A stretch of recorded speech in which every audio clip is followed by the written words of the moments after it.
जय श्री राम दोस्तों, कैसे हो आप सभी लोग। मैं मानता हूं कि आप सभी स्वस्थ होंगे, खुश होंगे और मस्त होंगे। देखिए, अपन पढ़ रहे थे राजस्थान में मेवाड़ का इतिहास, और मेवाड़ के इतिहास में अपन ने पिछली क्लासों में एक तो मेवाड़ के जो गुहिल वंश है उसकी उत्पत्ति के सिद्धांतों के बारे में चर्चा की थी। उसके बाद में अपन ने देखा कि मेवाड़ की जो गुहिलों की 24 शाखाएं थी, ब्रांचेस थी, उनके बारे में पढ़ा था। उनमें से कुछ अपन ने ब्रांचेस डिस्कस भी की थी।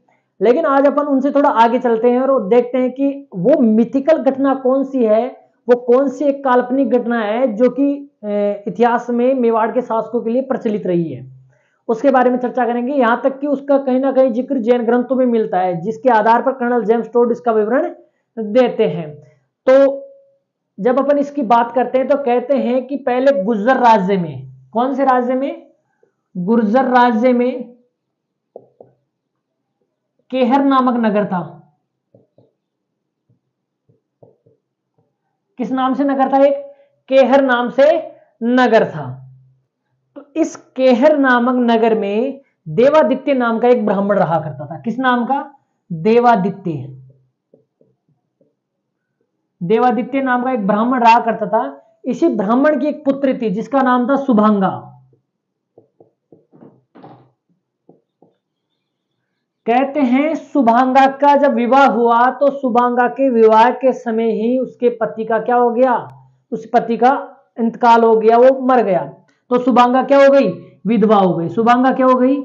विधवा हो गई। अब सुभांगा विधवा हो गई तो सुभांगा बहुत ज्यादा अपसेट हो गई, कहने का मतलब बहुत ज्यादा दुखी रही। तो कहते हैं इसके गुरु ने इसको एक बीज मंत्र दिया। इसके गुरु ने क्या दिया इसको? बीज मंत्र दिया। अब देखो, गुरु ने यह बताया था कि इस बीज मंत्र को ऐसे कहीं पर भी उच्चारित नहीं करना है, लेकिन कहते हैं सुभांगा ने इसको गलती से उच्चारित कर दिया। तो इस बीज मंत्र के कारण क्या हुआ कि सूर्य देवता प्रकट हुए। कौन से देवता? सूर्य देवता प्रकट हुए। और कहते हैं जब सूर्य देवता प्रकट हुए तो उनके वेग से, उनके ताप से क्या हुआ? सुभांगा गर्भवती हो गई। सुभांगा क्या हो गई? गर्भवती। अब सुभांगा गर्भवती हो गई तो देवादित्य को जब इस बात का पता चला तो कहते हैं देवादित्य ने लोक लाज लज्जा से बचने के लिए, या कहने का मतलब अपनी इज्जत को बचाने के लिए क्या किया? इस सुभांगा को कहां भेज दिया? वल्लभी। कहां भेज दिया? वल्लभी। और वल्लभी कहां पड़ता है? गुजरात। वल्लभी में भेज दिया, वल्लभी नगर भेज दिया।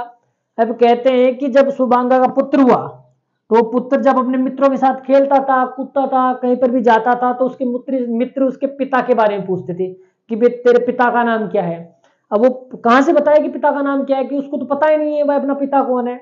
तो जब एक दिन आकर वो अपने माता से पूछता है, सुभांगा से पूछता है कि मेरे पिता कौन है, तो कहते हैं कि उसी समय सूर्य भगवान, सूर्य देवता प्रकट हुए और सूर्य देवता ने वो संपूर्ण घटनाक्रम बताया।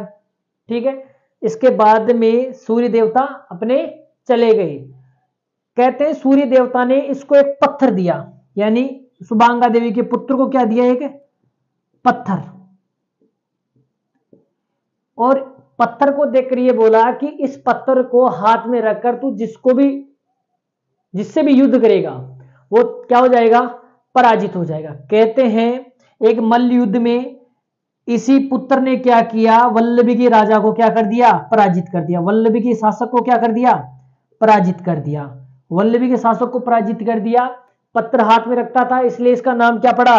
शीलादित्य नाम पड़ा। इसका नाम क्या पड़ा? शीलादित्य नाम पड़ा।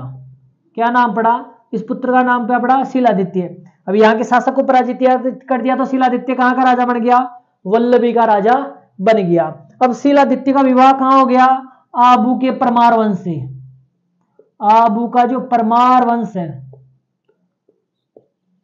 वहां की राजकुमारी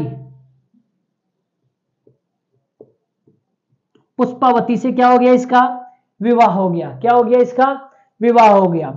और कहते हैं कि पुष्पावती जब गर्भवती थी तो ये अपने पुत्र की प्राप्ति के लिए, भाई मेरे को पुत्र ही प्राप्ति है, कहते हैं कि पुष्पावती इस समय आबू अपने पीहर गई हुई थी, किसके? अंबा माता के दर्शन करने के लिए। कहते इसी समय वल्लभी गुजरात पर क्या हुआ? 554 ईस्वी के आसपास विदेशियों ने आक्रमण कर दिया।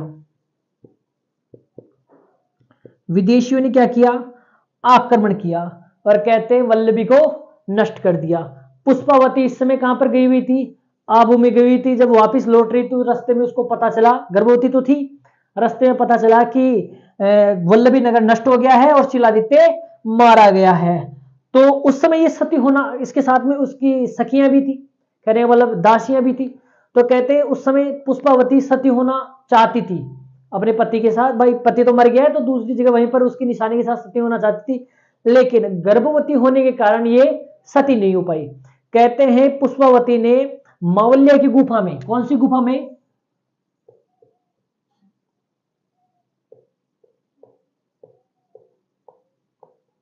मावल्य की गुफा में मेवाड़ के आसपास में क्या दिया, एक पुत्र को जन्म दिया। किसमें दिया, गुफा में।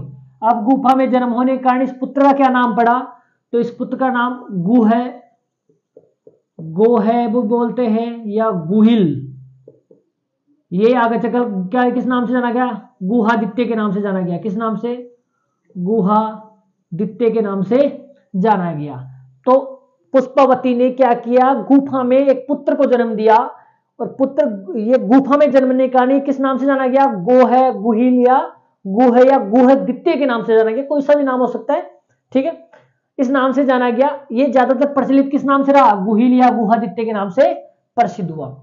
अब कहते हैं इसी के पास में वीरनगर एक नामक गांव हुआ करता था। इसी गुफा के आसपास में कौन सा गांव हुआ करता था, वीरनगर नाम एक गांव हुआ करता था। यहां पर ब्राह्मण निवास करते थे। अब ब्राह्मणों में यहां पर एक बहुत अच्छी महिला थी जिसका नाम था कमलावती। कमलावती नामक ब्राह्मणी निवास रहती थी। तो कहते हैं पुष्पावती ने अपने पुत्र का दायित्व किसको सौंप दिया, वीरनगर की कमलावती नामक ब्राह्मणी को सौंप कर, उसका लालन पालन का दायित्व सौंप कर कहते हैं ये सती हो गई। अब कहते हैं गुहिल का लालन पालन किसने किया, वीरनगर के ब्राह्मणों ने किया, और ब्राह्मणों में किसने, कमलावती नामक ब्राह्मण ने किया। कहते हैं कि ये गुहिल इस समय क्या करता था, वहां के जो ईडर राज्य है, कौन सा राज्य है, ईडर राज्य, पास में ईडर राज्य पड़ता था, वहां के ईडर राज्य में क्या करता था, शिकार करता था, शिकार करता था। और साथ ही क्या करता, जब बचपन में ये छोटा था, तो जब ये छोटा था तो इसके साथ के जो लोग हैं, इसके साथ की जो भीलों के जो लोग हैं, वो क्या करते थे, इसके साथ खेल खेला करते थे। तो कहते हैं इसको राजा बना देते थे और खुद क्या बन जाते थे, ऐसे नौकर बन के करते। ये घटनाक्रम जब भील ईडर के भील राजा को बताया गया तो उसने क्या किया, गुहिल या गोह को अपना राज्य सौंप दिया। और कहते हैं यहीं से गुहिल के इस राज्य की स्थापना हुई मेवाड़ में, और इसी को किस नाम से जाना गया, गुहिल वंश से नाम से जाना गया। और इसकी स्थापना कब हुई, 566 ईस्वी के आसपास इस राज्य की स्थापना हुई। और गुहिल को क्या माना गया, मेवाड़ के गुहिल वंश का संस्थापक, आदि पुरुष, मूल पुरुष आदि नामों से जाना गया। यह घटनाक्रम है जो जैन ग्रंथों से मिलता है।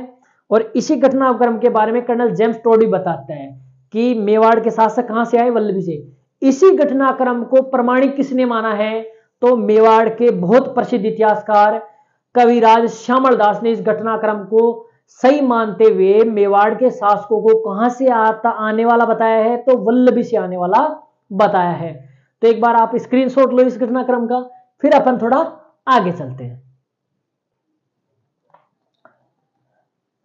ये तो था गुहिल वंश की स्थापना से संबंधित काल्पनिक घटनाक्रम, जिसको लेकर इतिहासकारों में मतभेद रहा है कि ये सत्य है कि नहीं है। कुछ इतिहासकारों ने इसको प्रमाणिक माना है। फॉर एग्जाम्पल के तौर पर किसी इतिहासकार ने, तो मेवाड़ के बहुत प्रसिद्ध इतिहासकार रहे कविराज श्यामल दास ने इसको प्रमाणिक माना है और मेवाड़ के शासकों को वल्लभी से आया हुआ बताया है। अब अपन सबसे पहले बात करेंगे किस शासक की, गुहिल या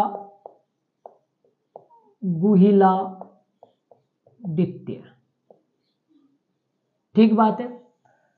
देखिए इसके पिता का नाम तो शीलादित्य, माता का नाम पुष्पावती, कहां की थी, आबू के परमार वंश की। ठीक है, इसका लालन पालन किसने किया? तो वीरनगर की कमलावती ब्राह्मणी ने। ठीक बात है। कहते हैं कि गुहिल कहां पर? ईडर राज्य में क्या करता था? शिकार करता था। ईडर क्या था? एक भीलों का राज्य था, और इसमें भीलों का राजा कौन था? मांडलिक। ठीक है, कहते हैं कि भील लोग गुहिल का बड़ा आदर करते थे। क्या करते थे? भील लोग गुहिल का बड़ा आदर करते थे। क्यों? क्योंकि शिकार करने बहुत एक्सपर्ट था ये। तो जो कुछ किसी चीज में एक्सपर्ट हो तो उसका आदर सम्मान तो करते ही हैं लोग। ठीक है, एक दिन क्या हुआ, भीलों ने खेल खेल में गुहिल को क्या बना दिया? राजा बना दिया। गुहिल को क्या बना दिया? खेल में राजा बना दिया। जब राजा बना दिया तो इस घटनाक्रम का जब पता मांडलिक को चला तो मांडलिक बहुत प्रसन्न हुआ और गुहिल को क्या कर दिया? अपना राज्य सौंप दिया। मांडलिक ने क्या किया? मांडलिक ने क्या किया?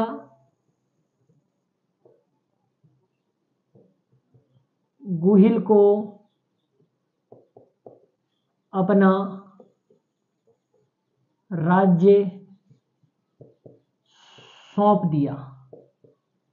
गुहिल को अपना राज्य सौंप दिया तो गुहिल ने क्या की? नए वंश की स्थापना की।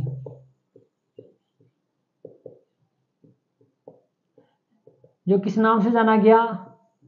गुहिल वंश या गहलोत वंश के नाम से जाना गया।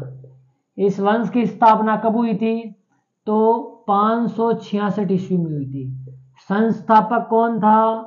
तो संस्थापक कौन था बेटा जी? गुहिल। कौन था?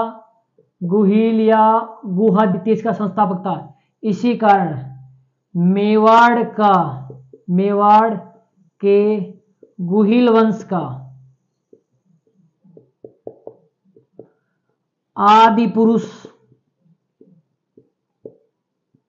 गुहिल वंश का बोल दो या मेवाड़ का बोल दो, एक ही बात है। आदि पुरुष, मूल पुरुष, संस्थापक किसे माना जाता है बेटा? गुहिल को माना जाता है। गुहिल या इसको कहते हैं गुहिलादित्य। ठीक बात है। इस प्रकार मेवाड़ में एक नए वंश की स्थापना की हुई जिसे गुहिल वंश कहा गया। यही गुहिल वंश आगे चलकर दो शाखाओं में बटा। दो शाखाओं में इसका वंश की दो शाखाएं बन गई, एक तो सिसोदिया शाखा और एक राणा शाखा। राणा शाखा ने, सिसोदिया शाखा ने पहले तक शासन करते रहे, बाद में राणा शाखा ने क्या, पहले तो रावल शाखा ने और फिर सिसोदिया शाखा जिसने राणा शाखा कहा जाता है उसने शासन किया। ठीक बात है। तो पहले तो कौन सी शाखा शासन करेगी? तो रावल शाखा करेगी। रावल का मतलब इस समय शासकों ने क्या किया? रावल की उपाधियां धारण की। किसकी उपाधि धारण की? उसके अंत में रावल की उपाधि, जैसे बप्पा रावल है। ठीक है, इस प्रकार की उपाधियां मिलती है। ठीक है, तो इस प्रकार ये गुहिल या गुहादित्य ने क्या किया? मेवाड़ में गुहिल वंश की स्थापना की, वो भी कब? 566 ईस्वी में। ठीक बात है। इस कारण गुहिल को मेवाड़ के गुहिल वंश का आदि पुरुष, मूल पुरुष, संस्थापक आदि नामों से जाना जाता है। ठीक बात है, ये चीजें ध्यान रख लेना आप। ये गुहिलादित्य की घटनाक्रम है। इसके बाद में दो छोटे मोटे शासक बने। ठीक है, अपराजित हो गया, लेकिन उनके शिलालेख जरूर मिलते हैं, लेकिन उनकी इतनी जानकारियां नहीं मिलती। जानकारी मिलती किससे? बप्पा रावल से। इसी कारण बप्पा रावल मेवाड़ का प्रथम प्रसिद्ध और प्रतापी शासक रहा है। मेवाड़ के वंश का संस्थापक तो कौन रहा है?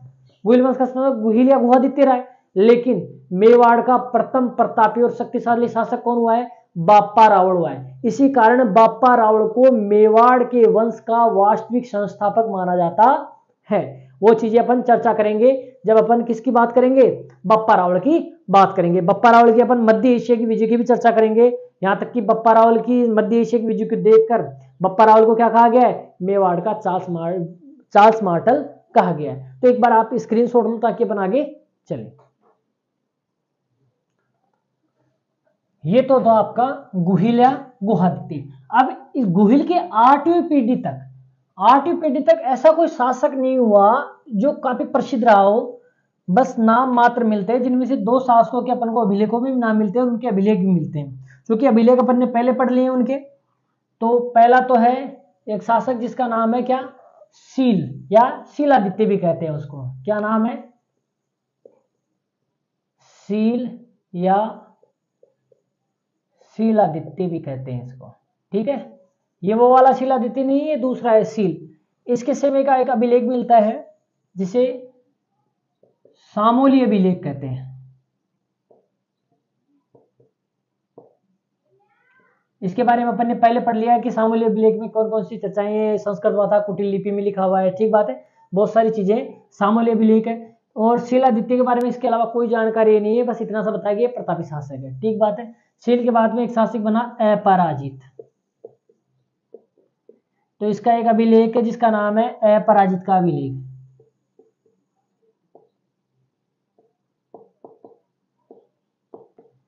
ये कहां से मिला है?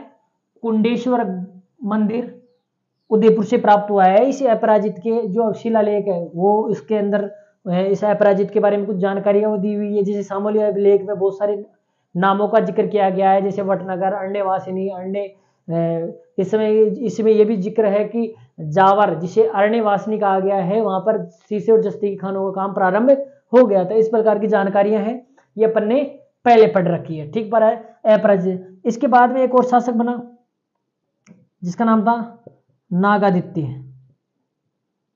अब नागादित्य क्या हुआ कि इसके बारे में इतनी सी जानकारी है कि नागादित्य ने क्या किया? भीलों पर अत्याचार करने प्रारंभ कर दिए। अब चूंकि ये ईडर राज्य में शासन कर रहे थे तो भीलों पर अत्याचार करेंगे, तो भीलों ने क्या किया? इनके विरुद्ध कदम उठाने प्रारंभ कर दिए और कहते हैं नागादित्य क्या कर दी गई?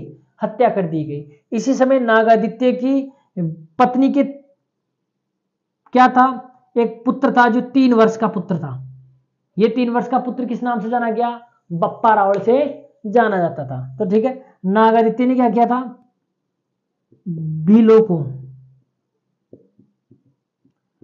भीलों को परेशान करना प्रारंभ किया। तो भीलों ने क्या कर दी?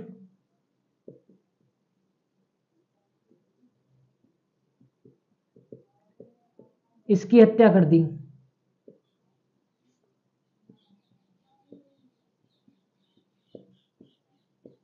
ठीक है, हत्या कर दी। कहते हैं इसी समय नागादित्य के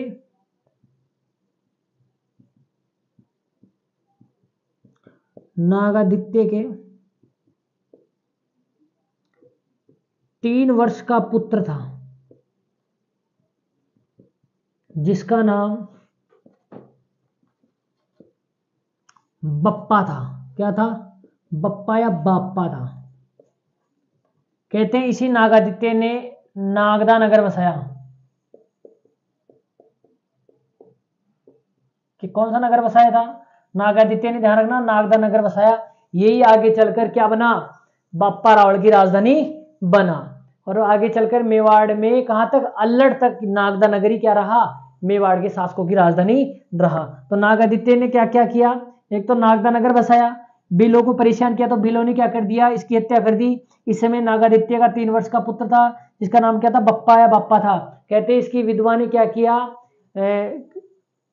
कहां पर लेके गई इस पुत्र को? भीलों से बचाने के लिए। तो उसी वीरनगर के ब्राह्मणों के पास, जो कमलावती के वंशज थे, उन्हीं के पास लेके गई, जहां पर गुहिल का लालन पालन किया गया था। फिर उन्होंने क्या किया? इस बाप्पा को बचाया। बाप्पा वहां पर ब्राह्मणों की गाय वाय चराने लगा। उसके घटनाक्रम को अपन बाप्पा में ही पढ़ेंगे अच्छे से। ठीक बात है। तो नागदा नगर बताया, नागदा को प्राचीन काल में नागद्रह कहा जाता था। क्या कहा जाता था? नागद्रह भी नागहृदय या नागद्रह कहा जाता था, ये प्राचीन नाम है इसका।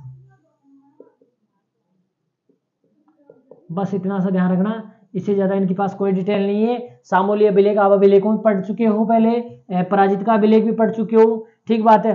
बस इतना ध्यान रखना को भी लोगों को परेशान किए जाने के बाद नागादित्य की हत्या कर दी गई थी। उसी समय नागादित्य के 3 वर्ष का पुत्र था जिसको क्या कहा गया? बापा या बापा कहा गया। बस इतना सा ध्यान रख लेना आप। तो बाकी सामूल्य अभिलेख 646 ईस्वी का है और ये अपराजित का अभिलेख आपका लगभग 661 ईस्वी का है। इतनी सी चीजें और ध्यान रख लेना। बाकी ये आप अभिलेख में पढ़ सकते हो सामूल्य अभिलेख के बारे में। इसके बारे में सीधा सीधा दे रखा है कि सामूल्य अभिलेख संस्कृत तथा कुटिल लिपि में है और ये 646 ईस्वी का है और इसमें अनेक नामों का जिक्र मिलता है। और साथ ही क्या होता है, इसमें मेवाड़ के शासकों की जो शासन काल है उसको निश्चित करने के लिए महत्वपूर्ण अभिलेख है। और साथ में यहाँ इस समय की सामाजिक, आर्थिक और राजनीतिक दशाओं के बारे में भी जानकारी देता है। आपका अपराजित का अभिलेख है जो 661 ईस्वी में कहाँ से मिला है? कुंडेश्वर मंदिर उदयपुर से प्राप्त हुआ है। ठीक बात है। इसके बारे में छोटी मोटी जानकारियां हैं। ये शिलादित्य और नागादित्य। अब अपन अगली क्लास में चर्चा करने वाले हैं किसके बारे में? बप्पा रावल के बारे में, जो कि मेवाड़ का प्रथम प्रतापी शासक रहा है। और इस पीछे से ज्यादा क्वेश्चन नहीं आएंगे, बस ये 2 अभिलेखों की पक्का जरूर ध्यान रख लेना और गुहिल का ध्यान रख लेना आप। इससे ज्यादा कोई क्वेश्चन नहीं आने वाला है। अब अपन चर्चा करेंगे सबसे महत्वपूर्ण टॉपिक तो ये है कि बप्पा रावल वाला, यहां से अक्सर अच्छा क्वेश्चन आया ही आया है। इसलिए अगली क्लास में अपन किसके बारे में चर्चा करेंगे? बप्पा रावल के लिए चर्चा करेंगे। तब तक के लिए खुश रहिए, मस्त रहिए। जय श्री राम, खमा गणी।